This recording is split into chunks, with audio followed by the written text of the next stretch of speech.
Hello, I'm Dean Martin with Transmission Digest. Welcome to the TranStar Industry Studios here at Babcock's Media. Hi, I'm Brendan Baker with Transmission Digest, and today we're here with Mike Riley, our technical editor. And we're going to talk to Mike today about kind of the history of how the transmission specialty industry got started and the trend we're seeing today where shops are doing a lot more general repair and transmission work. So Mike, what do you think about, first of all, we were talking earlier like how the transmission industry, really specialty industry, got started because the general repair guys were too busy to do transmissions, right? Thanks for having me here. Thanks for asking. When the automotive industry started way back when, 40s and 50s, they were pretty much just general repair facilities.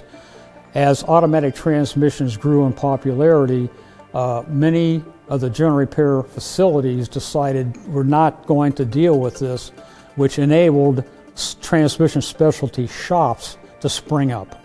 And for decades, you basically had general repair facilities that did engines and brakes and those type of thing, maintenance. And you had transmission specialty shops that did automatic transmissions as well as standard and transfer case. But because of how cars have been integrated over the last couple of decades, things that affect the transmission are outside of the transmission, engine related, brake related, and so on. So to just specialize in a transmission today is extremely difficult. You have to be aware, you have to be knowledgeable about the entire car.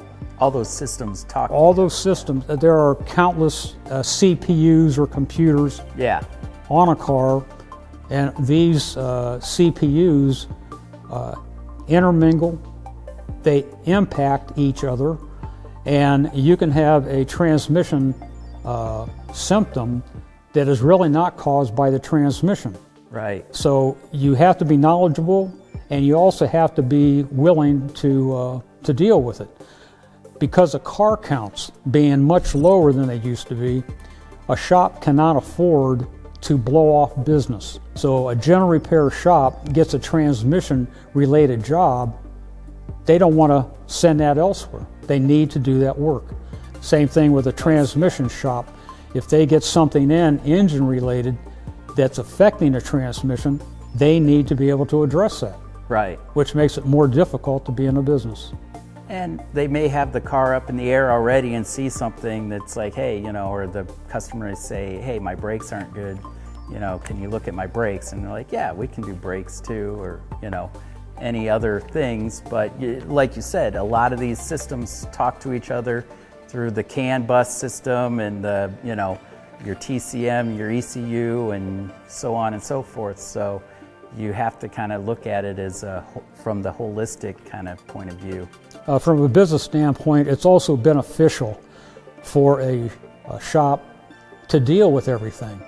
When you have a general repair facility for years and years, they get repetitive customers in constantly.